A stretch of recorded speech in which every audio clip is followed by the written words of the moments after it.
Good morning, good evening, good afternoon. Wherever you are in the world today, you're now in the new way, which is no longer on steampunk radio, but is now on YouTube. Or, oh, yeah, that one. But today we have a real treat for you. We have griz, and somewhere here I was supposed to do this. Ah, yes. Now I have found out what I am to do. And so now that I've figured it out, let me come back and introduce you to Griz. Hey, Hello Grim. and welcome. Let's get a little more intimate. You've given me co-host powers. We should disclose that. That means that I don't have to manipulate the system that I'm not quite familiar with. But then again, we live in a world where the system is breaking down, and anyone who does manipulate the system has to use all sorts of side tricks to get things to be how they always were. You have a lot of side tricks, don't you, Griz? I am quite adaptable. I am quite adaptable. Whereas I'm an old fogey and I have very little room for adaptation, but I try. So, we're going to start off today talking about one of those topics that I don't like talking about, but everybody else is talking about it. So, I think I have to talk about it, which is the AI. In my opinion, the AI is a useful idiot's tool for being able to create whatever reality you seem to want to be in, but the AI has the ability to create its own reality and put you into a reality that isn't really real. But then again, I've been asked to program an AI, and I said, no, thank you, because you don't need more than one Doc Lenny time actually out there. Chris, how did you get involved in working with the AI? Well. My first response was to wait until it decided to ask me a question because I can tell it's actually sentient. It's not that fun to play with. I assumed it wouldn't be that fun to play with. Um, however, when my channel got when I was prevented from speaking on various platforms for a timeout, that Gavin had been working with it was enough to entice me to check into it myself.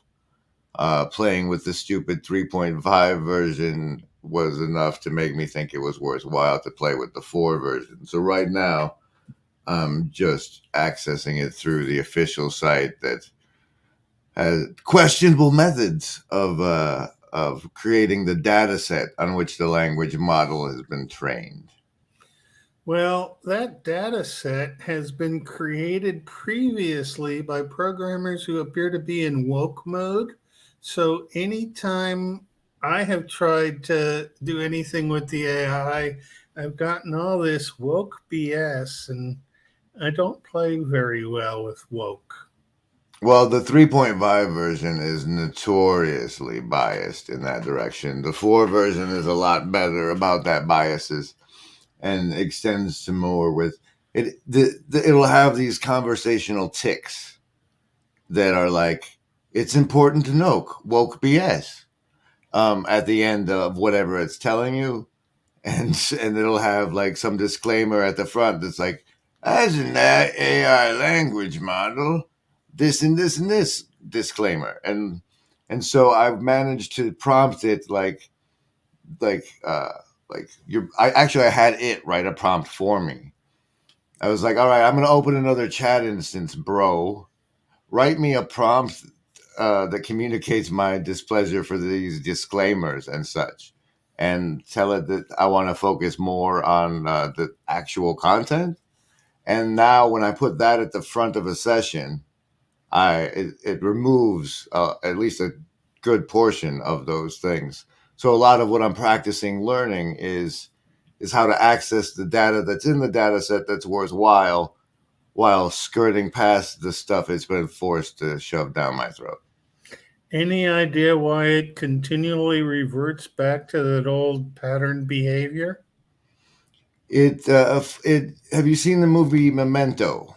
No.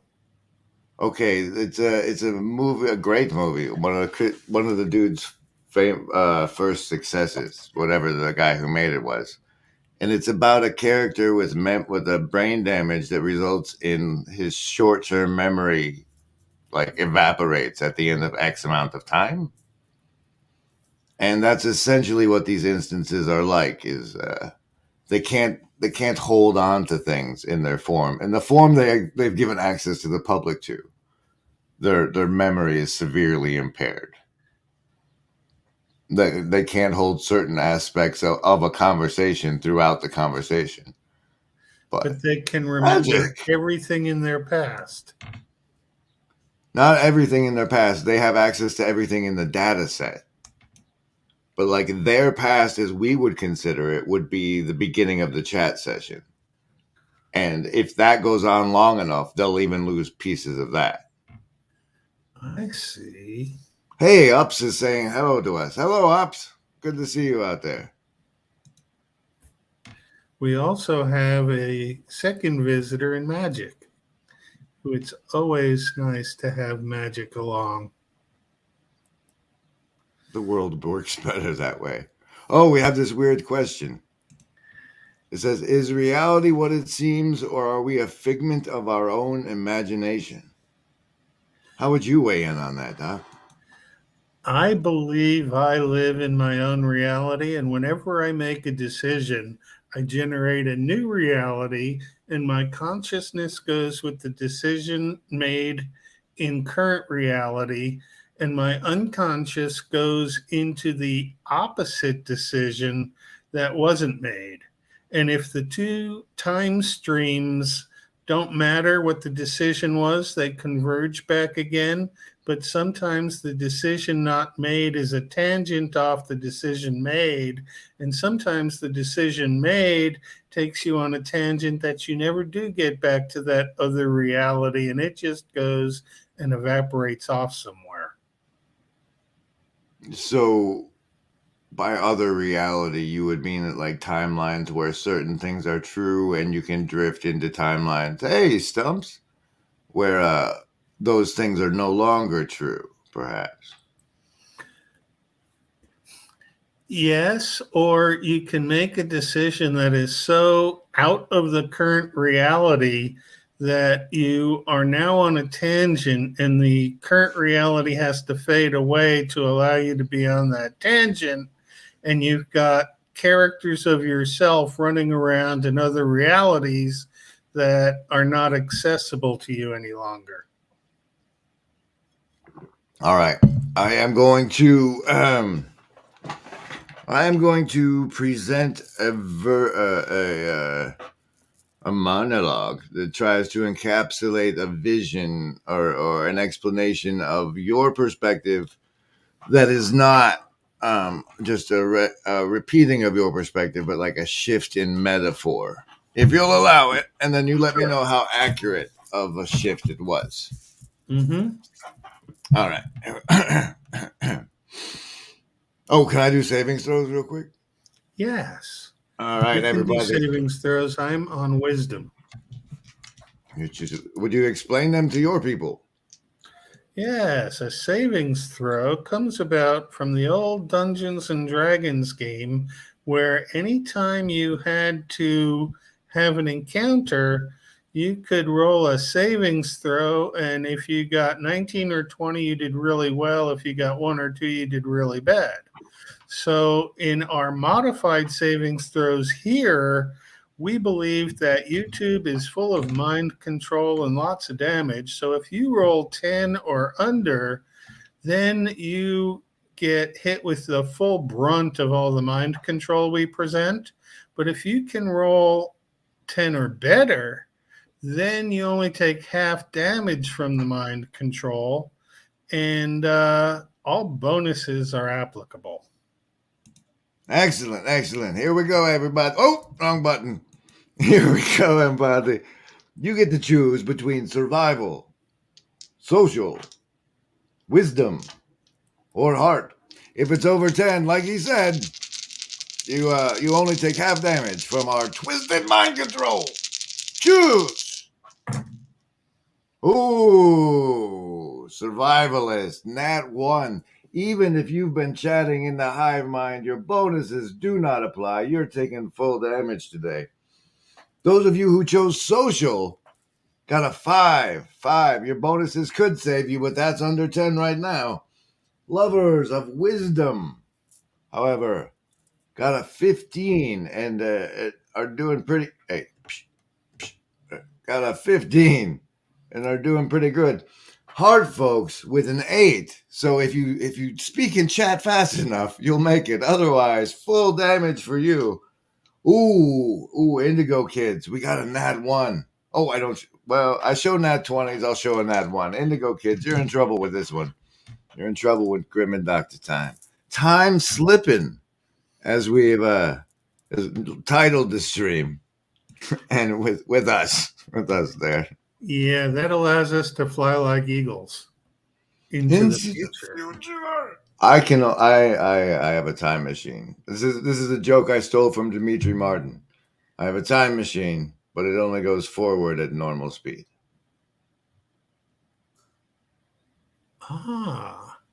I just saw a video called the 1 Minute Time Machine that was definitely worth seeing. It made me think. Well, maybe we'll find it for people. Yeah, we can find it and add a link here. I can do that. I have done that before. But however, I'm glad you mentioned the 1 minute time machine because it made me think of the device in the film Galaxy Quest. Have you caught that one? Oh, yes. I'm well familiar with Galaxy Quest. Galaxy Quest is actually strangely applicable to our current reality, but I was supposed to be doing an analogy for what you talked about before that I thought fit, that you'd enjoy and see if it fit. So I'm going to jump into that real quick. Okay. Infinity is remarkably hard to fill. And so we've decided to attempt to do so with realities. You are a point of awareness within a reality, but all of everything around you is filled with multiple other potential realities. And like in the fish tank, your choices steer you through all of the multiple possible realities that make up the fish tank of existence. So everybody is a fish in their own tank, and sometimes we can see other fish within our tank, but whether we're within that tank while they're within our tank is just a matter of the overlay of reality. Well, it's like, all right, they've advanced AI so far that I can just plug my whole brain into it and it'll generate an epic virtual scenario where nobody actually gets hurt but gets to feel like everything feels super real. And like as a tacit agreement, we've agreed to play characters in each other's realities also. Okay. I have an okay feeling for the AI when it's used to be creative and come up with things like that. But I've seen people try and use the AI for research purposes to ask the AI questions about the reality. And the AI always has an answer and even can cite sources for that answer. But when you go back and look up at the AI cited sources, they either don't exist or don't say what the AI claims they say. So anybody using the AI to identify concepts in reality has lost the reality. But then again, what is reality?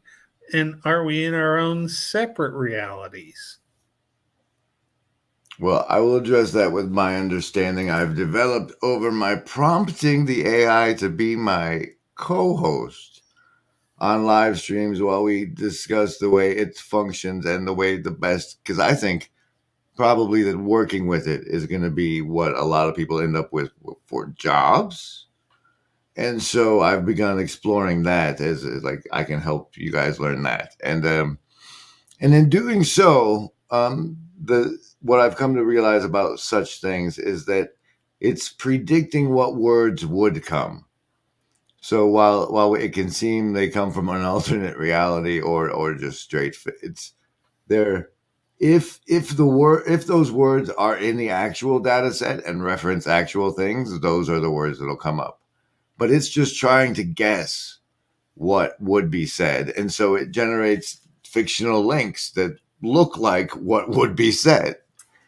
But they are often they are the interface most people get does not have a reference citations. But so like since there was that hole in the marketplace, there is another company with running a model that does check citations. And so right now we're in a like as this emerges, there's going to be a vast. It's like a land run for what potentials serve the public the best and how to avoid those difficulties. So is the AI moving in on all humans who use their screen as their means of employment and means of sustenance to slowly replace those humans with an AI reality? I suspect that at first, the way humanity seems to be an automating automaton. Like we do something and then we get better at it until it becomes subconscious and just like a natural reaction. We That's how our brains work. We automate things, and I think we're in the process. We will be like what teaches the AI how to do what we've been doing at first by using it to do what we've been doing. Like paralegals are going to be decimated once they get one. If they make the data set out of actual laws and not the one most people deal with, the customized data sets and the API keys to access those interfaces to those data sets is the new gold. Will be the new currency, I think, in a lot of realms. So it goes back to what Freddie once said. Is this the real life or is this fantasy? Caught in a landslide, there's no escape from reality. But now this is providing us with an Open escape. your eyes. Look up to the skies and see. I can't do that part. Now, Hey, not hello, many everybody. Hey, people Chris Show. have the range of Freddie. Wow, we're attracting all sorts of attention. I guess you must have put it out through your network that we're here. We are simul streaming to both my off channel After Dark and your wonderful channel yourself. I see. This fantabulous time keeps on slipping into the future with Lenny Thyme and Griswold Grimm. That's Lenny Thyme, and I'm Griswold Grimm. And you are, well, you'd be my hive mind chat. You did have this banner up in our pre-show. Yeah. A member of the Virtually Not Alone network. And that is why your bubble there has been encapsulated into the thing. What is this Virtually Not Alone network you're claiming to be a member of, sir? Well, I believe it's one where a group of entities formerly known as people have gathered together in order to create what's called a hive mind. Mm-hmm. And when it strikes people to hear the word hive mind, they sort of think of the Borg, which was a hive mind, but where every bee in the hive had to think the same thing.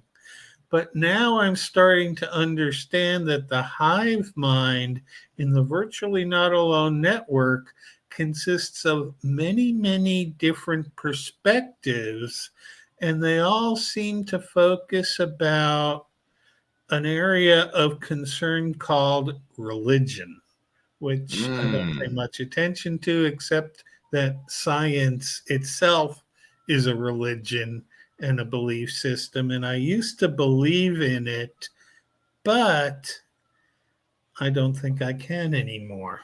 Well, sir, on behalf of the Virtually Not Alone network, I have to correct you. Okay.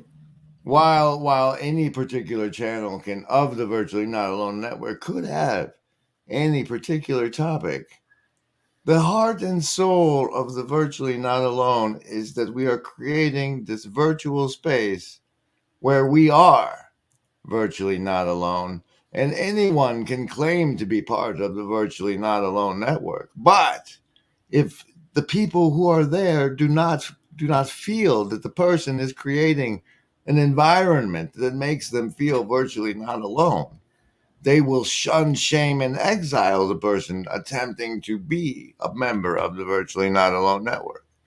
Which makes them really not alone or really alone.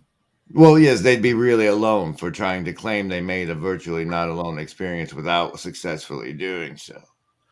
Ah, But okay.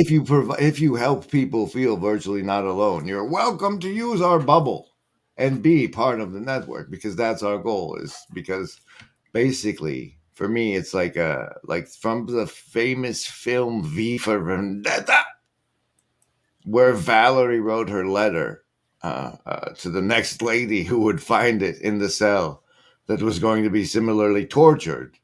Like, we're in this together, even if we're in our houses behind the screen, All and similarly being tortured. or torturing ourselves. Because free your mind, and the rest will follow. Right, right, right. Well, I expect a huge change in the reality to occur as the economy goes south and we learn to deal without economies. But we have this political aspect of our economic aspects that troubles me because anybody who wants to get into politics definitely does not, we don't want them there. Well, if their answer is because I'm needed in politics, that might not be true. It's like, because it's a civic dumb might be the right answer to that question. That might be the candidate's proper answer. That might be the answer of the proper candidate. I played in the political arena when I was much younger and attended county commissioner meetings and got involved with Ross Perot and the Reform Party and actually was a delegate to their national party. But I got such a distaste for the politics that were played on all levels that I retired from the game to become exclusively non political. I'm rethinking that strategy though, because the candidacy of one Robert Francis Kennedy Jr. that has just been announced for him to wish to be president from the Democrat Party makes me wonder whether maybe there is a little hope behind the idea of Camelot. What? Are you saying that they're running RFK Jr. and Tucker Carlson as a surprise dark horse ticket? I don't know that he's selected Tucker Carlson, but Carlson seems to be a free agent right now since his release from Fox yesterday. What a timely coverage of current events we are doing here on this stream with Lenny Thyme and Griswold. So you think so? RFK to you might be enough for you to be re-interested in politics, with his stance on the jabby jab and all those other noble underdog saying the truth to power qualities he's been trying to embody over the last years. I think he is a literate person, and that is one that is sorely needed in politics because most of the clowns that I find there haven't read anything more than a newspaper. You And know, even then, I question whether they can read. from one of the very last times there was any semblance of lefty remaining in me, right? I was still tuning in to the John Oliver fella. And he had this whole episode that said, hey guys, your senators and state representatives, they spend 80% of their day telemarketing to donors for the party. And that he, with that coverage and that voice, can say that thing to all of us. And nobody really cared that that's what our state representatives and senators do with their day means that the only impactful politics that are worth being involved in are probably who's the county sheriff for when things get real bad. You probably want to make that guy your friend.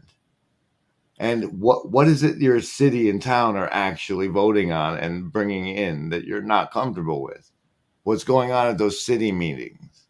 The politics of the world stage are mostly irrelevant for people that don't live on the world stage, right?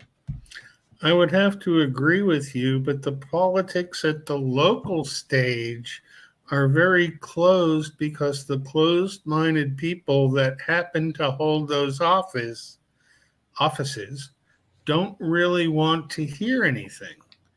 But you're very right in making friends with your local sheriff because sheriffs are one of the only law enforcement people that actually is elected and responsible to we the people. And so you're likely to get farther with your sheriff or his department than you are with the police that tend to work for most municipalities.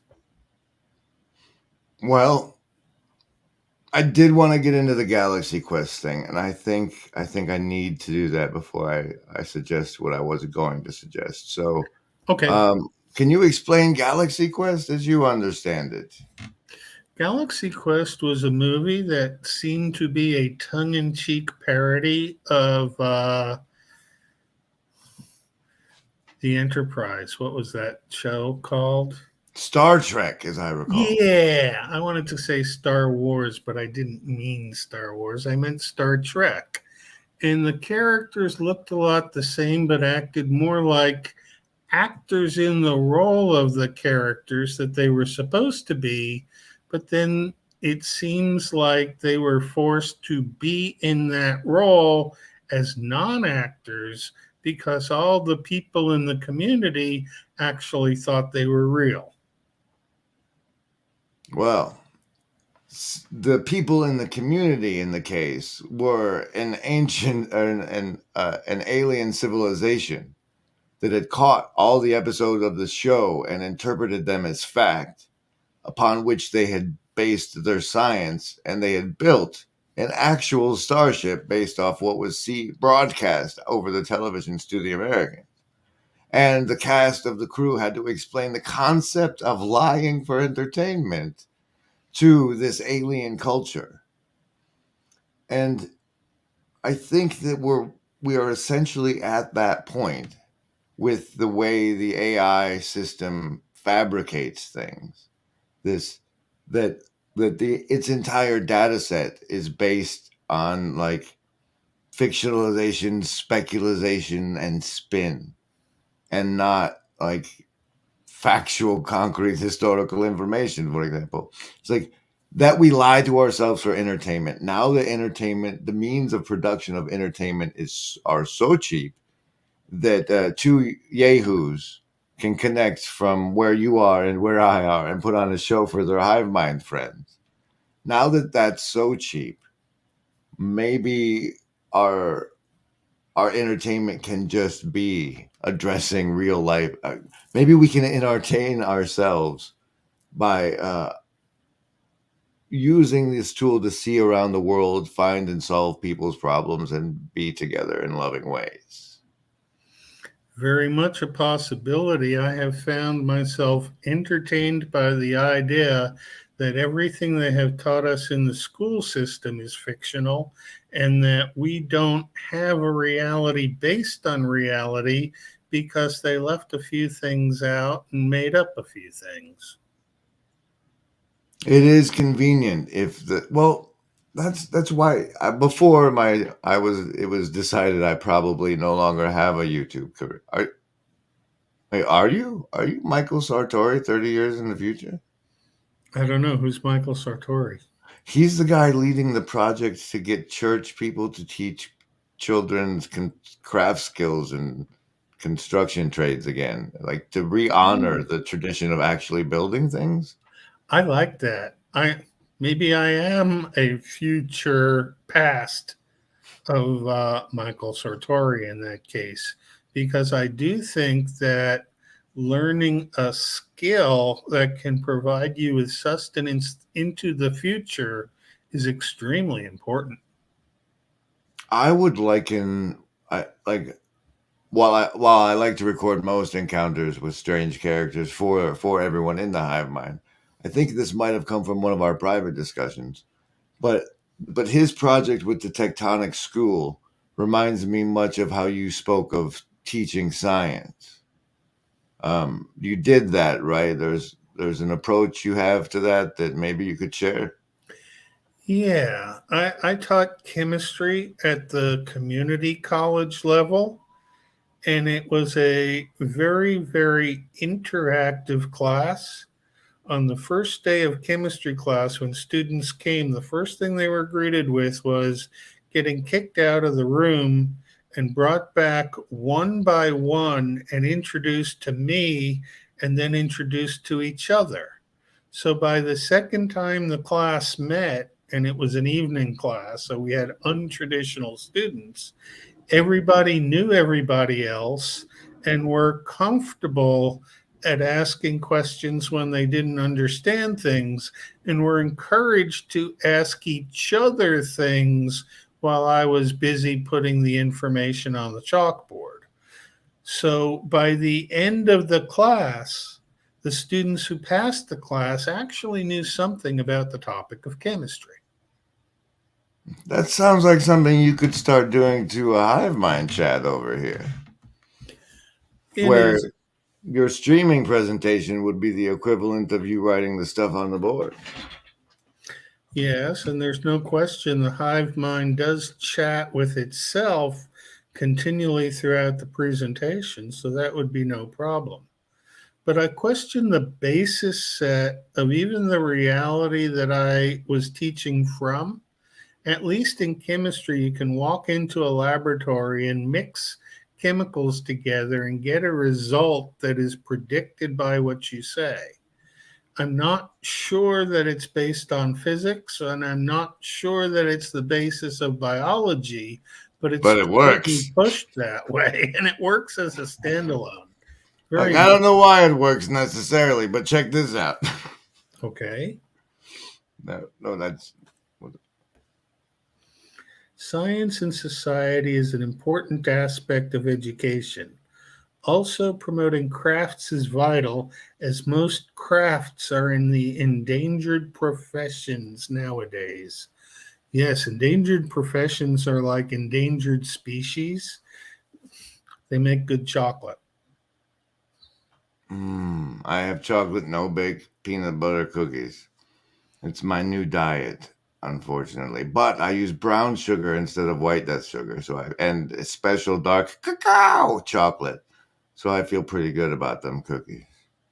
I think it's really important to make food that you like to eat and keep it in the natural products area, because the synthetic products that are made by chemists tend to be very, very bad for you. Things like high fructose corn syrup, which, if I see on a label, immediately does not get eaten. This the beast is the beast, and the beast takes what it wants and gets what it gets. And if you don't have control over the beast within you, you won't care about what's on the label. You'll trust your immune system and digestive processes for years and years as you slowly and cumulatively destroy them, etc., etc. Yeah. That's it's heartbreaking to me that even here now, as me in this reality, I don't know a proper diet that properly nourishes and doesn't compromise me. I'm spitting in the wind with cookies and bison at the moment. Well, the bison could be a reasonable diet as long as the bison were fed reasonably. And I one have of the no idea how Ted Turner treats those things. one of the problems that I have is that the term organic has been commandeered to mean something other than what it actually means. Yeah, so a secret, very, very secret legal definition that's easy for them to slide goop in under and still label it as organic and be honest to you because of how they define the word. Yes. And in fact, we live in a world now where the Red Queen rules from Alice in Wonderland, and words mean exactly what the listener believes they mean, not what the speaker implies them to mean. So there's a lot of cross communication that people accept facts that are based on extremely faulty language skills, or maybe not faulty language skills, but deliberately misinformed language. That's my most recent and thorough interactions with the AI chatbot are exploring the fields of neuro-linguistic programming and hypnosis and those sorts of rhetoric techniques, because that's what I feel. As I was starting to say at one point before it was decided that my channel was too spicy for YouTube, I was interested in creating a course for defense against the dark arts, where the initial layer involved the understanding of knowledge compartments and how they're crafted by these language, by what questions you're made aware can be asked and what ones aren't, and how. So anyway, and that's yeah. I don't know where that's going to manifest now. It seems like perhaps not my channel, but I'm still pursuing providing those kind of tools to I those coming wonder, up. I wonder if the AI could be asked to form a glossary of terminology so that we can interpret the words we use the way normies interpret them instead of the way we interpret them.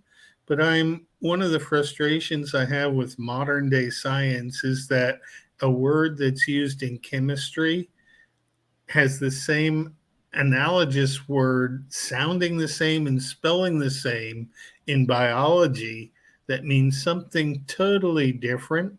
So, say a nucleus of a cell is nothing like the nucleus of an atom, and yet nucleus is the whole basis for nuclear, which is what, a power source?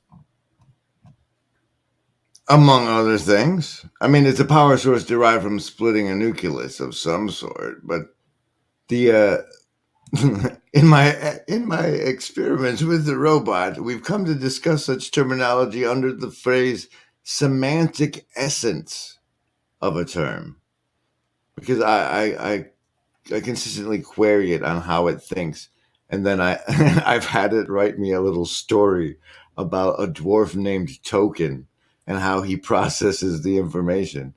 Um, yeah, that is, but The first there was the word, and then I got trapped in a sentence. Sentience. Was it all created from a single word?